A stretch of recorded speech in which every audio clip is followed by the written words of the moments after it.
Whittward Carver, Little Red Riding Hood, the Clueless Chronicles. Alright, buckle up, you mischief makers. Welcome to the dark, messed up forest of Obliviousville, where our tale of Little Red Riding Dunce unfolds. So, picture this. A not-so-bright gal, let's call her Scarlet. She's got the street smarts of a dizzy pigeon and the self-awareness of a blinking turnip. Her mum, a woman as warm as a Siberian winter, sends her off to Grandma's with a basket of food. Because, wandering through a creepy-ass forest alone is a brilliant freaking idea. Now, this forest isn't your average nature reserve. Oh no, it's like the setting of a low-budget horror flick, complete with its very own psychopath. A wolf with more charm than a room full of used car salesmen. This furry fiend is the embodiment of every manipulative creep you've ever met, and he's got Scarlet in his sights. Meanwhile, there's this brainiac, let's call him Albert. He's the voice of reason, the intelligent one, but Scarlet ain't having it. She's like, "Buzz off, Albert. I know what I'm doing." Albert's like, "Scarlet, you daft sod, you're walking right into a trap." Scarlet's like, "Nah, the wolf's alright, he's just misunderstood." Albert facepalms so hard he sees stars. "Scarlet, for the love of God, don't chat with the freaking wolf." But Scarlet, being the clueless gal she is, goes right up to the wolf. "Hey, Mr. Wolf, what you doing?" Wolf's like, "Oh, hey, Scarlet. Just out for a stroll." "Say, why don't you tell me where you're going?" Scarlet's like, "I'm off to see my grandma. She lives just over there."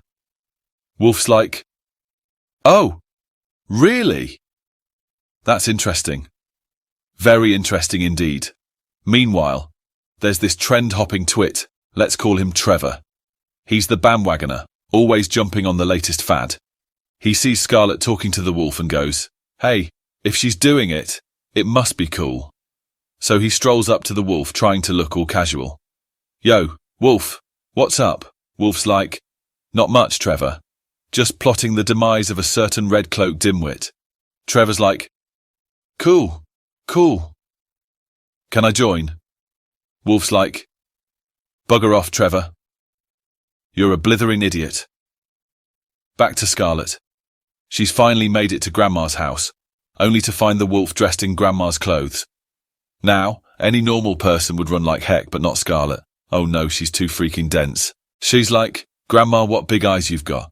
Wolf's like, "All the better to see you with, my dear." Scarlet's like, "Grandma, what big hands you've got." Wolf's like, "All the better to grab you with, my dear." Scarlet, the absolute dolt, is still not getting it. "Grandma, what big teeth you got." Wolf's like, "All the better to eat you with, you absolute buffoon."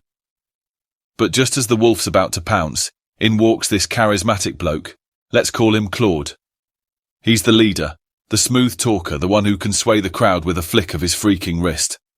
Claude's like, "Scarlet, darling, what the heck are you doing?" Scarlet's like, "I dunno, Claude. I thought I was talking to my grandma." Claude's like, "That's not your freaking grandma, you idiot. That's a wolf." Scarlet's like, "Oh shit.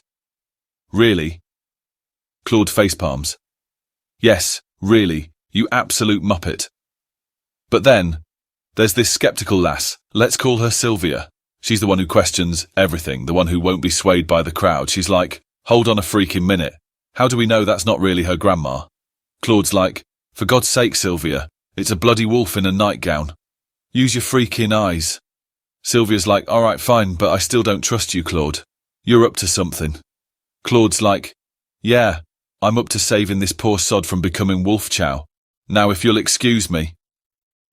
So, Claude grabs a nearby poker and whacks the wolf over the head. The wolf goes down like a sack of shit, and Scarlet's like, "Oh my God, Claude, you saved me." Claude's like, Yeah, don't mention it. Now let's get the heck out of here before the wolf wakes up." But just as they're about to leave, the wolf stirs. He's like, "You lot think you're so smart, don't you? Well, I'll be back. And next time, I won't be so freaking nice." And with that, he buggers off into the forest, leaving our motley crew of idiots to ponder the freaking shit show they've just been through. And that, my friends, is the dark, messed up tale of Little Red Riding Dunce. The moral of the story: don't be a freaking idiot. And if you are, for the love of God, stay the heck away from talking wolves. Trust me, it'll save you a world of pain. And with that, I bid you adieu, you mischief makers. Until next time.